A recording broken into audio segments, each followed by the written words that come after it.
The sport of baseball changed for the better on December 23, 1975, when arbitrator Peter Seitz ruled that pitchers Andy Messersmith and Dave McNally were to become free agents after playing a full season without signed contracts. This ruling sparked MLB owners to come up with a system that allowed players to become free agents under two conditions. Their contracts had to expire, and they had to have accumulated at least 6 years of Major League service time. Marvin Miller, revolutionary head of the MLB Players Association, approved, and the rest was history. But the first free agency period was like no other, structured differently and stacked with talent. 1976 free agency operated through a re-entry draft. The 24 established teams took part, with the expansion Seattle and Toronto franchises unable to participate. The only eligible team that didn't draft a single player's rights were the defending champion Cincinnati Reds, who stressed the idea of player development rather than buying talent. A player could only be drafted by 12 clubs maximum, with said player exclusively able to negotiate with those who selected him. However, if 2 or less teams selected a player, they could speak with any team they pleased. Available were several future Hall of Famers, Gold Glovers, and All-Stars, but the most sought-after player wound up being catcher and first baseman Gene Tenace, who was the first to be selected by the maximum 12 ball clubs. Gene Tenace was one of 5 players from the early 70s Oakland A's dynasty to leave in 1976 free agency. The 1972 World Series MVP inked a 6-year, $1.85 million deal down south with the San Diego Padres. 2 years into his stint, he helped the Pods to their first winning season. He only got through 4 of his 6 contracted seasons before being shipped off to St. Louis in an 11-player deal following the 1980 campaign. Overall, his numbers with the Padres rivaled those he accumulated with the Athletics, in half the time. Also joining Steamboat in San Diego from Oakland was legendary closer Rollie Fingers. Athletics owner Charles Finley was notorious for not paying his stars, and Rollie was a prime example. Padres owner Ray Kroc treated the 4-time All-Star much better, signing him to a 6-year, $1.6 million contract, over 3 times what he made in Oakland. Fingers couldn't have had a better start to his Padres tenure, leading MLB in saves in each of his first 2 seasons there, including a career-high 37 in 1978. He earned NL Fireman of the Year award honors 3 times in SoCal. On June 7, 1980, in what would be his final season with the Pods, he recorded his 228th career save, passing Hoyt Wilhelm for most all-time. That offseason, Rollie would be included with Gene Tenace in that big 11-player deal to the Cardinals, and was quickly flipped to Milwaukee. Although the Padres only recorded 1 winning season during Fingers' tenure, it was an overall positive experience. Stepping away from A's refugees for a moment, the most enticing arm of the 1976 offseason was 26-year-old Wayne Garland. Garland was coming off a strong campaign in which he went 20-7 with a 2.67 ERA for the Baltimore Orioles. The Cleveland Indians made a splash never before seen in Major League Baseball, snatching the righty off the market with an unbelievable 10-year, $2.3 million deal. No contract offered that offseason came even close in length, and Garland would show why. Arm and shoulder injuries would be his demise, limiting him to just 1 full season with the Tribe. In that one complete campaign, he lost an AL most 19 games. Cleveland released him in January 1982, only halfway into the decade-long agreement. No pitcher would receive a 10-year contract until Yoshinobu Yamamoto, nearly a half-century later. Wayne Garland goes down as the biggest bust of the first free agent class. The other big arm on the market that winter was Don Gullett, best known for being a key piece of the Big Red Machine's starting rotation for their back-to-back world titles in 1975 and 76. Don found early success in the majors, winning nearly 100 contests in his first 7 seasons with Cincy. The Yankees, reeling from their Fall Classic loss to the Reds, were one of 12 teams to bid for Gullett's services and prevailed with a 6-year, $2 million agreement. The Bronx Bombers were aware of his injury history, but Don was an undeniable winner, and they were willing to take a chance on it. Unfortunately, like Garland, injuries would be his downfall. Despite shoulder troubles, Don Gullett had a strong first season in the Bronx, recording the best winning percentage in the American League. He struggled throughout the postseason, but was still able to earn his 3rd World Championship as the Yankees took down the Dodgers in 6 games. His health only worsened in 1978, limiting him to 8 games as he underwent season-ending rotator cuff surgery. That would be Gullett's last piece of Major League action, as he was released by New York following the 1980 campaign. His .686 career winning percentage trailed only Whitey Ford for the highest by a left-handed pitcher. At 25, the southpaw was drawing Sandy Koufax comparisons. At 30, he was out of baseball, back to working on his farm in Ohio. Circling back to the breakup in the Bay Area, team captain Sal Bando parted ways with the A's after over a decade in green and gold. Following a bitter salary dispute with Charles Finley, he inked a 5-year, $1.5 million deal with the Milwaukee Brewers. Brew Crew president Bud Selig saw Bando as a leader, with hopes he'd mentor their pack of young talent.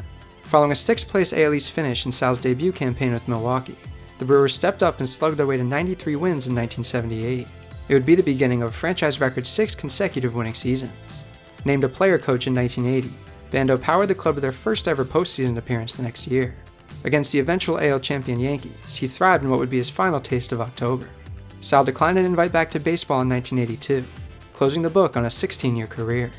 Like Tenace, Fingers, and Bando, Rudi was a core member of the early 70s Oakland A's dynasty.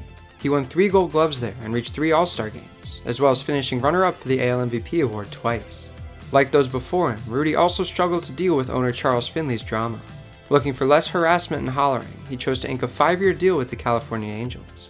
Joe's first campaign as a Halo started productive, but injuries quickly caught up to him, and would persist through just about his entire tenure. His debut season at Anaheim ended after only 64 games after suffering a broken hand. 1978 was the closest he'd get to a full year there, but slumped early as his hand wasn't yet 100%. Leg injuries were his downfall in 1979, causing him to miss his club claim the AL West title and reach the postseason. A strained calf put him out for the year in 1980, and ended his time in Anaheim. That offseason, he was dealt to Boston in the trade that brought Fred Lynn to the West Coast. For Rudi, injuries really got in the way of what could have been a great time in Anaheim. Don Baylor is connected to much of the first free agent class. After spending the first 6 years of his career with the Baltimore Orioles, Baylor was traded to Oakland in the famous deal that sent Reggie Jackson to the East Coast. He hit poorly in his lone season with the Green and Gold, unable to adjust to the Coliseum. Luckily, he was set to become a free agent that offseason, which is where he signed a 6-year, $1.6 million contract with the California Angels. Don got off to a slow start in Anaheim, but put it together under the tutelage of former teammate turned hitting instructor Frank Robinson. He had a breakout year in 1978, helping the Halos to their first winning campaign in 8 years. For how good 78 was, 79 would be the big one. Don Baylor batted cleanup for all 162 games, setting many career bests en route to claiming the AL MVP award. At age 30, it appeared that the Angels might have a real star on their hands. Unfortunately, he came back down to earth in a big way the following year. Limited to only 90 games after returning from a wrist injury, Baylor posted a negative WAR for the first time in his career. The Angels regressed as a club too, going from winning the division to losing 95 games. Don spent the final 2 years of his deal with the Halos almost exclusively as a designated hitter, posting solid offensive numbers. Unlike plenty on this journey, Baylor actually played out his full 6-year contract, returning to free agency in 1982 where he signed with the New York Yankees. Don Baylor's stint in Anaheim had its highs and lows, peaking with an AL MVP award in 1979. Charles Finley really struggled with the idea of free agency, to the point that he sold the Athletics and was out of baseball by the end of the 1970s. Another one of his key players to make their exit was shortstop Bert Campaneris. He elected to leave the drama for a more comfortable environment in Texas. Campy got off to a good start with the Rangers, earning selection to the Midsummer Classic in his first season there.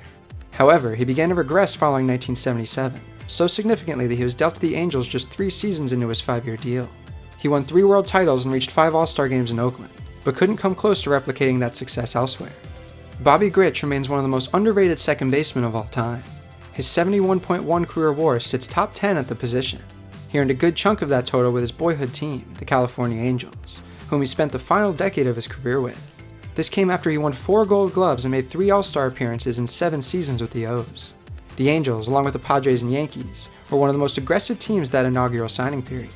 Bobby wound up being a non-factor in his first season in Anaheim, limited to 54 games due to injury, but by 1979, the team's big signings paid off. Bobby Grich hit .294 with 30 homers and 101 runs batted in, reaching his first Midsummer Classic as an Angel and receiving MVP votes. California claimed the AL West title for the first time in franchise history, a big step forward for the club. Grich lit up the stat sheet during the strike-shortened 1981 season. He led the American League in home runs, slugging percentage, and OPS+. The power surge led to him winning an AL Silver Slugger award in only its 2nd year of existence. Grich and the Angels were such a match made in heaven that he went on to sign 2 more contracts to stay in Anaheim, remaining with them for the rest of his career. Reggie Jackson once said that if he ever played in New York, they'd name a candy bar after him. Thanks to free agency, he was able to test that theory. After a year with the Orioles, Jackson was a free man, with plenty of interest directed towards him. The Montreal Expos and New York Yankees engaged in an intense bidding war for Reggie's services. The Expos' main selling point came from management. At the helm was Dick Williams, who managed Jackson during his time in Oakland. What the Yankees had to offer was the glitz and glam of the Big Apple, along with the opportunity to be the center of attention. The Expos used their first selection on Reggie and offered more money, but Reggie Jackson was all about the spotlight, signing on with the Yanks. He brought his star with him, experiencing immediate success in 1977. The season was capped off with Reggie cementing himself in postseason lore with an incredible World Series performance against the Dodgers. The series-clinching Game 6 will live on forever, as Jackson slugged 3 homers on 3 pitches from 3 separate pitchers, driving in 5 runs total en route to an 8-4 victory. It was the Bronx Bombers' first world title since 1962. From then on, Reggie Jackson would forever be known as Mr. October. In 5 years with the Yanks, the straw that stirs the drink made the All-Star team each year, averaging nearly 30 homers. Jackson's stint wasn't perfect, as his bold personality clashed with teammates, manager Billy Martin, and owner George Steinbrenner, but it was undoubtedly successful. He helped the Yankees to 4 postseason berths, 3 American League pennants, and 2 World Series titles. Reggie Jackson is remembered as one of the game's greatest postseason performers, especially due to his time in pinstripes. He was inducted into the Baseball Hall of Fame in 1993, donning the interlocking NY on his plaque. Reggie to the Bronx remains one of the most worthwhile free agent signings of all time. Although the free agency format would change over the years, giving players the opportunity to control their future and who they play for has been a major success. Not only is it exciting for fans, but has given players much deserved rights to play where they want to play. Without the efforts of Peter Seitz and Marvin Miller, who knows where stars like Shohei Ohtani and Juan Soto would be today. This has been the Baseball Time Machine. Thanks for traveling with us.